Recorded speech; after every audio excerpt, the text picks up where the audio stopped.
You are listening to Despair by Michael Brockbank. Episode 5. It seemed like it took a long time for the figure to appear from the woods. The apparent time-lapse was brought on from the anticipation of what could be approaching, and the speed at which it traveled. After several moments, a figure emerged from the denseness of the forest. It was a creature similar to the one Riley met in Galen's basement, but much different. It traveled at an incredibly slow rate, as its decomposing limbs seemed to drape flesh like torn cloth. The eyes of this unholy mess were pale and blank, as if to show no emotion at all. Any life that was once shown within this person's eyes was lost long ago. As it stretched a hand out towards the young man, it began to move its jaw about, as if it were trying to speak. But the lack of a throat and missing half of its flesh from its face made mouth noises impossible. The tunic it wore seemed several sizes too big and very aged, as if from another time altogether. Its trousers seemed to cling onto the creature like a layer of dried, stretched skin. By the time it emerged from the last tree before stepping onto Riley's clearing, the stench of death and decay became incredibly strong.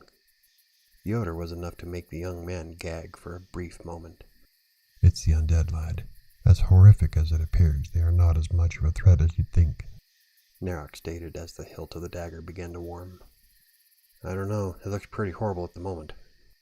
"They are usually incredibly slow and single-minded, for what little mind they have left. This makes them an easier target. They don't care about self-preservation and are reckless in their attacks." "Well, aren't you just a fountain of information?" "More than you'll possibly know. Step back now." The creature was in striking distance and slowly swung, a decomposing hand stretched into a claw for Riley's face. The young man stepped back to avoid the attack, nearly tripping over the large root that supported him earlier. "Now, thrust forward into its chest." The young student lunged forward with all of his might, stabbing at the monster of a man. The blade of the dagger sunk deep within the decomposing flesh of the creature. A sound like that of heated metal being dipped into water erupted from the wound. Riley pulled the blade free and the corpse fell back onto the ground. He sheathed the blade and quickly began to cast a spell which sent a glowing sphere of energy into the lifeless body before him. It was already dead. Again. Never underestimate your enemy. That's one of the first things Master Galen teaches about magical combat. Very good advice. We should leave. Why? We ended the threat. What are the chances that a single undead creature happened across your clearing in the middle of a dense forest? Not very good in the grand scheme of things. Which means there are probably a lot more of these out there. Exactly.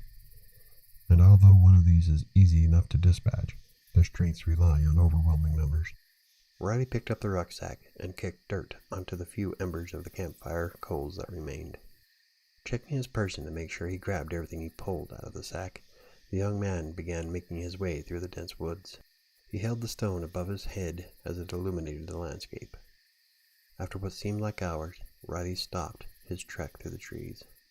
In the distance, he could hear the faint trickling of running water. Closing his eyes and focusing on the sound, he moved his head back and forth to get a sense from where it came. The density of the forest made it difficult to ascertain exactly the direction of the water. But as long as he could get a general idea, and the running water was assumed to be a river, Riley should still happen upon it. Finally, he stopped moving his head, opened his eyes, and began walking in the direction he felt was correct. The sun began to climb back into its position in the sky. Riley put away the light stone, as it was no longer needed, and was providing very little benefit by this time. The water was getting louder as the young man peered around the last set of trees.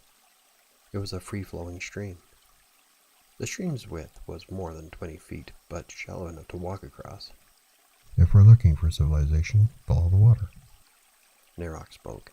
It was the first thing the blade said since the encounter with the undead creature. "You don't talk much, do you?" Riley asked, bending down to get a drink from the stream. "Only when necessary. Besides, you seem to be concentrating on getting us out of the woods." The water was oddly warm, but quenched the young man's thirst. Out of the corner of his eye, Riley watched a fish swim downstream.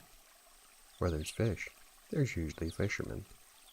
as long as the mirror deposited the student anywhere near a town or a village anyway. The young man began his march alongside the running stream.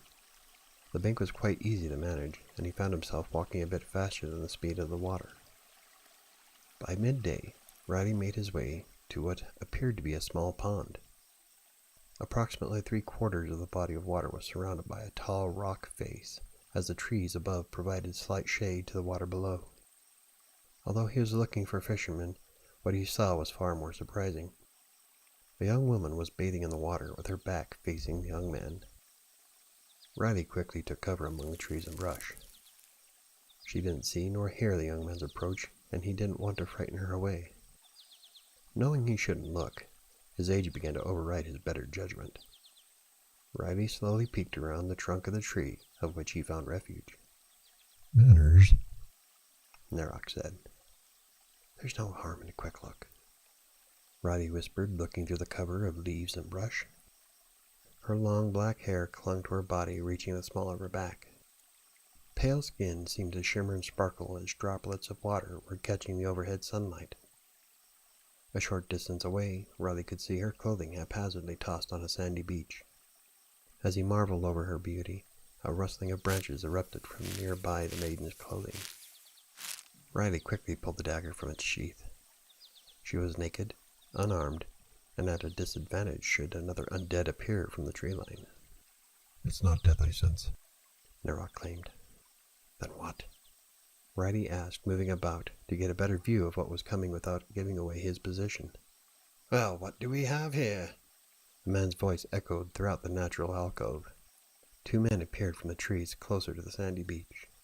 Their clothes were torn, and they had the appearance of beggars Riley met in town, usually close to the local tavern.